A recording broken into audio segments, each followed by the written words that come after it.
Hey Ringside Crew. Welcome to the internationally known Dudes at Ringside podcast. And now here's your host, Joe Panther III. Hello there, wrestling fans, and welcome to another episode of the internationally known Dudes at Ringside podcast. I am Joe Panther III, and I am here with my guest. Introduce yourself to my internationally known audience. Hey guys, I'm Paulo, also known as Knockout in the wrestling business. I'm a wrestler. I'm here, super excited to be at Dudes at Ringside Wrestling Podcast, doing all this, meeting new people, just knowing people. Love doing that, love talking to people. And yeah, I failed on me on my part. I don't have my merch with me. That's just a fail. I have just still a regular, It's like red me. T-shirt. People are like, "Oh, do you have a sticker with you, Joe?" And I'm just like, Yeah, but that's a fail though. Like, take a picture of me. Like, right? I don't know. like, no, Joe, we don't want a picture of you. You Yeah, failed. that's just a fail on my part. Like I Yeah, should have my merch on, but that's whatever. And yeah, I'm a Portuguese wrestler. Maybe a lot of you don't know about Portuguese wrestling. Excited to tell you all about it. And yeah, excited to talk to you, Joe. How's it going? Thank you, man. Like, how did you get into professional wrestling? I mean, it's a pretty normal answer. I would say just you're a kid, you love watching professional wrestling. It was big at the time, like 2007, 2008 in Portugal. That's when I started watching, and I just fell in love with it. I didn't really get to watch it a whole lot because I had like limited channels. And then when I got into my teens, I was able to watch a lot more. So I stopped going to my friend's house to watch it. I watched it in my own house. By the time I did that, most of my friends just grew out of it. I didn't. And, just started watching it from there. My first story that I ever watched from wrestling was Daniel Bryan, the journey from SummerSlam to WrestleMania 30. I always like saying that because that's just such a recent thing, like in the whole, landscape of things. But yeah, that's my first story. And I think it's a pretty fucking good one. Ending with Daniel Bryan winning the championship. And yeah, I just fell in love with it. And, I knew I was in Portugal. I didn't really know what to do once, I wanted to train in professional wrestling. But then we came to Portugal, to Lisbon. I'm not from Lisbon. I'm from outside. And in that show, I was made aware of a wrestling academy. And from that point on, I knew, okay, I need to go study to Lisbon. And I need to get into this wrestling academy. And that's how it started, 2018. And, awesome. 7 years later, here we are. Awesome. So let's go into it. Let's talk about the training facility you trained or you're training at. Like, was there more than one training facility that you trained at before you knew that was the place that you wanted to stay at? There were none. There was only that one. I mean, actually, there's at the time there were two in Lisbon and one in Algarve, which is the south of the country. That was far away from me. But that, when I went there, I trained. I liked the training, so I just stayed there. And it ended up being a good move. It's WP Wrestling Portugal. And yeah, I just stayed there for until the pandemic. I just trained. I had a students match in 2019. But then pandemic came around and, shit shut down. But we still kept on, doing some sessions. There was a lot of new people coming. So we still kept on doing even online sessions, training promos, watching matches, just analyzing stuff. And then we came back and we did a show for the students. And that's when everything kind of got rolling again, There's this show that we can talk about that I was lucky enough to be the main event of. That was the theme was rookies versus veterans. And that was the first show after the pandemic. It went really well. I was in the main event for the national championship, again, a rookie versus a veteran. And yeah, it's been growing ever since. The ball's rolling, and it's not stopping anytime soon, I don't think. Awesome. So you had to take on some rookies. Was it an interesting situation to have to wrestle a rookie then wrestle a normal wrestler? I was the rookie. You were the rookie. What did it yes. feel like to be in the ring with an actual with being the rookie, being so new and green behind the ear, or wet behind the ears? Yep. What do you feel like to be in the ring with the more experienced, superstar? Not just the more experienced, the national champion, the highest championship we had. That was my first match. Wow. That was, you could imagine how nervous I was for that. I didn't eat the whole day. I was so worried about not fucking it up. And they were making fun of me for like, I wanted to make sure everything was on point. You know what I mean?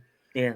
And that's kind of a funny story, man. Like, I passed out after the match from like the adrenaline that I had. I didn't eat anything prior to the match. That was like, yeah, the match was like at 6 p.m. You can imagine I woke up early and shit. And I had the match. The match went great for a first match. I'd say, I mean, people say it's really good, and I'm proud of it too. And yeah, after the match, I passed out, which was funny. Like, I just didn't remember a whole lot of it. And it's nerve wracking. You have to deliver, and for a show of that magnitude, like, it was the most attended show we have at that facility, I would say, up until now, because pandemic ended, people wanted something to do, and they ended up going in droves. And yeah, I mean, I liked it, but at the same time, until I passed the curtain, like, my belly was aching. I was getting headaches and stuff, just being nervous about it. And yeah, that's kind of how we went. Awesome. So your character, I is knockout. So it sounds like a silly question, but I guess your move set would be kind of like a martial arts style. Am I right? Yeah. Was that yes. always the thing? Because I know most wrestlers have like certain journeys they take to getting into the professional wrestling business. Mm-hmm. I guess your journey started out in the Taekwondo dojo. Kind of. Actually, it started in a kickboxing, training facility. Yes. Yeah, my character's been knocked out since day one. Since from that match, I've been knocked out. And yes, actually, it's great that you mentioned, martial arts in my character, because I guess the name's right. You automatically go to that route of like, this guy must be a martial artist, must be a striker, probably. And yes, I am for the most part. And it started when I was 5 years old in kickboxing. That's when I started training it. This journey is kind of interesting because I started with my coach in kickboxing. Then we moved to the Kempo Federation. Like, Kempo means heart to the fist. So it's like martial arts still. And we kind of fought in the same way, but now you use a kimono, and there's some sort of different also styles of fighting. You can also grab in Kempo in some disciplines. So that's kind of the evolution of that. But it also has to do with, martial arts. So I'm a national kickboxing champion when I was a juvenile. Wow. Now I'm also a national and international Kempo champion for my federation. And that's just fit together with the whole character. Like, I feel like these martial arts characters, those, I don't want to sound, arrogant or getting too big for my britches, but like those Ronda Rousey, those Brock Lesnar characters, they're kind of easy to understand. It's like this, arrogant dickhead that just comes to the wrestling world and thinks, just because he's a martial artist, he can do good. And that's exactly what my character was. Like, I was knockout. I was arrogant. I was a dickhead. I came in with all my medals that I have, like, you can see like that in the photo in the background. I have like 10 or 11 medals. And just making people not like me. And I was a heel for my first year. Then there was this whole journey of me like acknowledging that wrestling is different from martial arts and actually being good at wrestling and not just striking, And it was just an easy character to understand. And when you are in wrestling, you always hear the, turning yourself up to 11. And that's just the way it went, and it went really well for me. Here we are today. Awesome. Like in certain matches, I know there's lots of different style of wrestling. Do you ever have to bump into like a guy that does grappling and doing a match and you're in martial arts, and it's more like almost like a Bruce Lee movie? You kick him, he throws like a flippy move, and you throw a kick and he catches you and flips you over and like does stuff like that in a match. I mean, yeah, we tried to implement like this clash of styles, like, because I'm a martial artist, I don't just strike. I I adapt my style to my opponent. Like, if my opponent is smaller than me, I like to throw them, like suplexing and stuff. If they are bigger than me, I'm gonna strike a little more, But we like to accomplish that clash of styles. I feel like that's interesting, and it gives like a bit of a real feel to the fight. I've heard people say that about my matches, and I love hearing it. That's why I do it. I love that. I love the fact that the crowd goes into a wrestling show knowing that it's fake, it's predetermined or whatever. But I love the feeling of they just letting go of it, like suspending their disbelief and just believing for those, minutes or hours or whatever, that the thing is happening. They're just involved. That's a really hard thing to do. I've come to find out, obviously. But I love doing it, and that's my style of wrestling. Clash of styles, hard hitting, real, fighting, per se. You know what I mean? Yeah. Are there any wrestlers you want to wrestle that you haven't wrestled yet? Yes, there's a couple in Portugal that I haven't wrestled that I would like to wrestle, even though I've had some big matches. To be fair, I feel like top of the list. I think I haven't wrestled Bammer, which is like the reference in Portugal. Like he's one of the most tenured wrestlers we have. He's my coach as well, and I haven't wrestled him yet. He's one of the few that I haven't had the opportunity to wrestle one-on-one. There's also like this tag team of bastards. They're called the Stews. And I'd like to wrestle them as well, like either as a tag team or maybe one-on-one. I feel like that would be interesting. They're like kind of eye-flying stuff. They're heel, but like eye-flying, but they're also like very much like dickheads. So people just don't like them. It works. I feel like that would be a good match as well. And obviously, internationally as well. It's so funny. There's so many heels out there in wrestling that like you either really, really hate them or you hate them, but you love them. You know what I mean? It's like, yeah. They're kind of like that. Like, I don't think people love the Stews in any way. Like, they're just terrible people. You know what I mean? Good for them, I guess. They're the current tag team champions.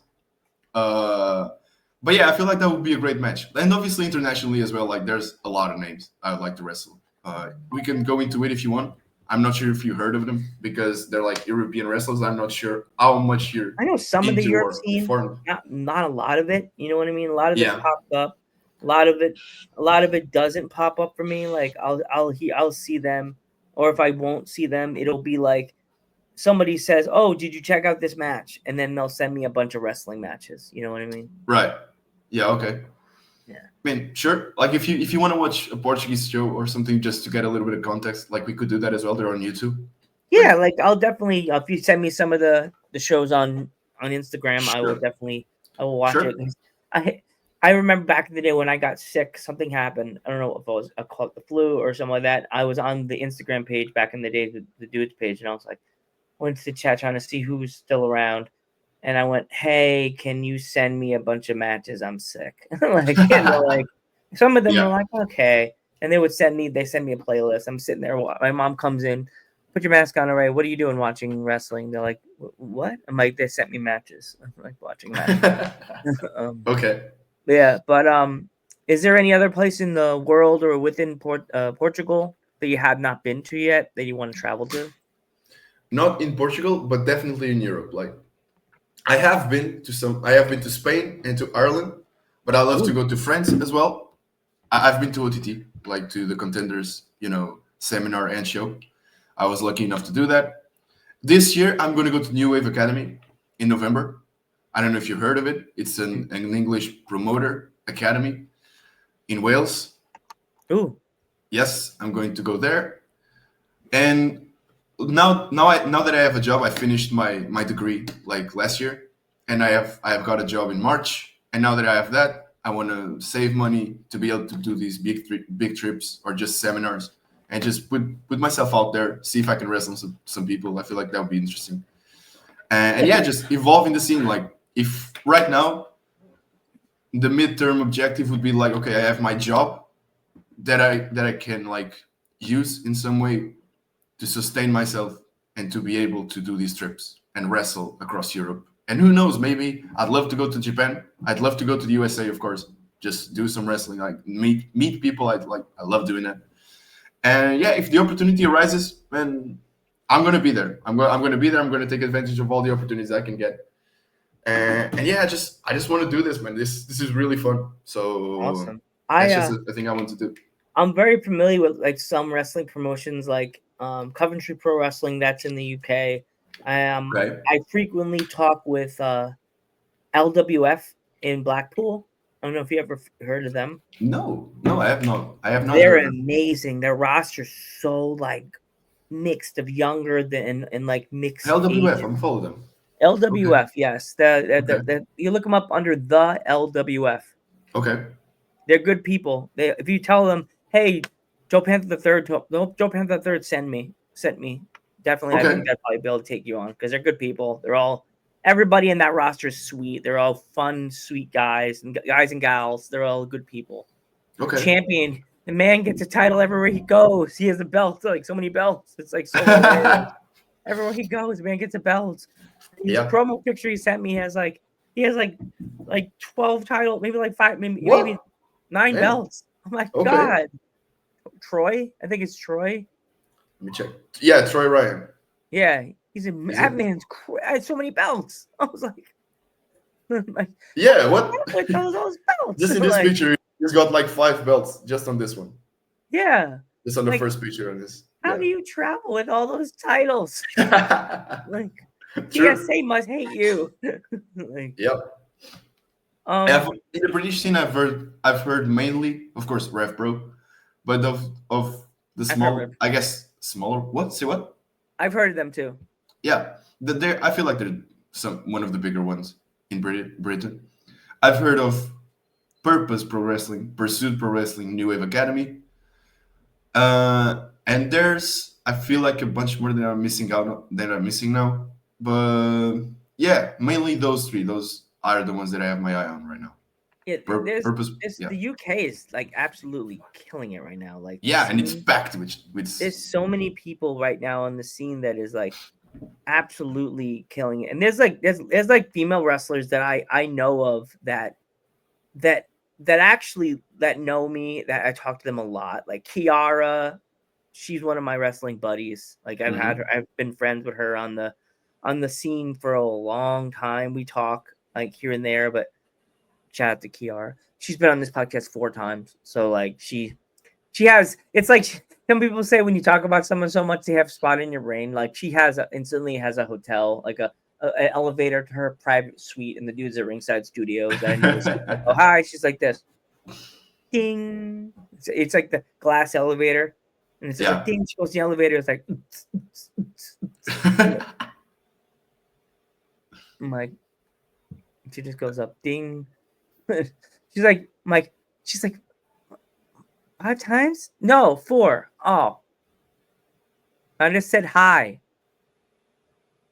I put a DJ equipment in DJ sound system into her elevator, so like it's like.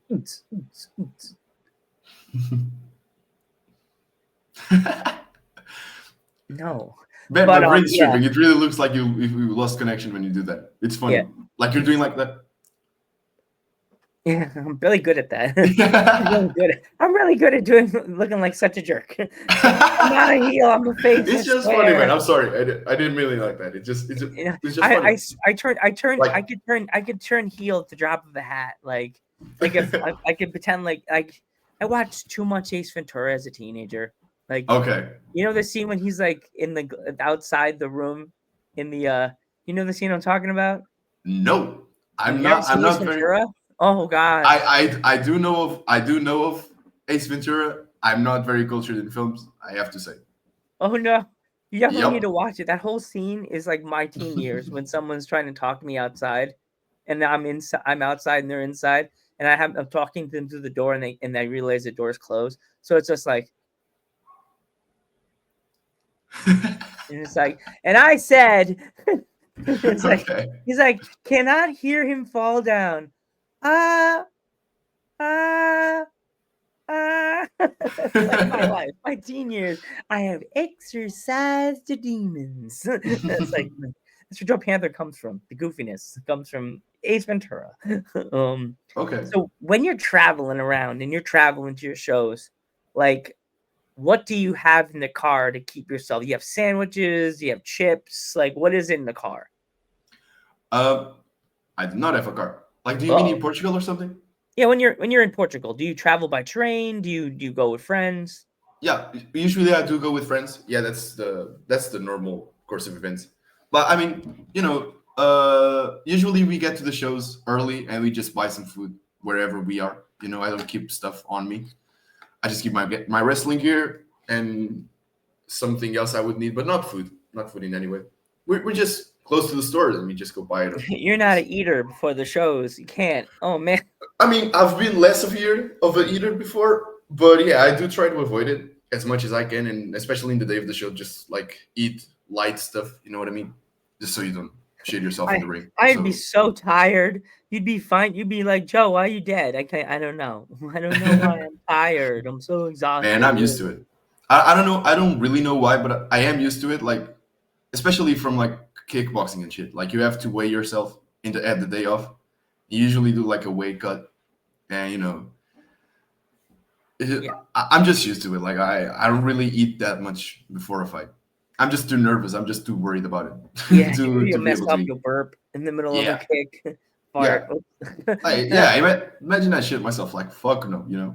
Oh god, there's so many Hell stories no. I've heard people caught.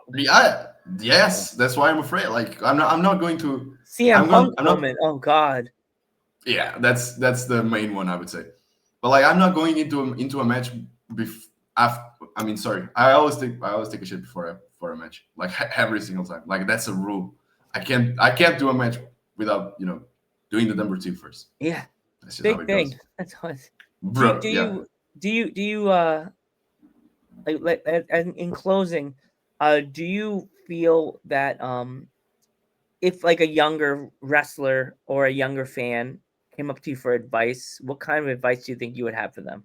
Me? My Yeah, you. advice? I don't know. I'm still figuring my shit out. What the fuck? Me giving them advice, man?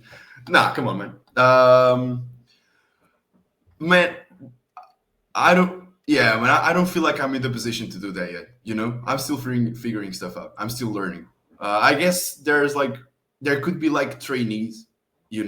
I could teach them like technical stuff, but like when it comes to actual like wrestling, you know what I mean. I have to be humble about it. Like, I'm still discovering it. I'm still learning what I should do.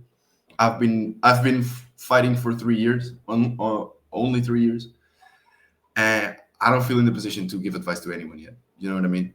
Just Yeah. I'll figure my shit out, and then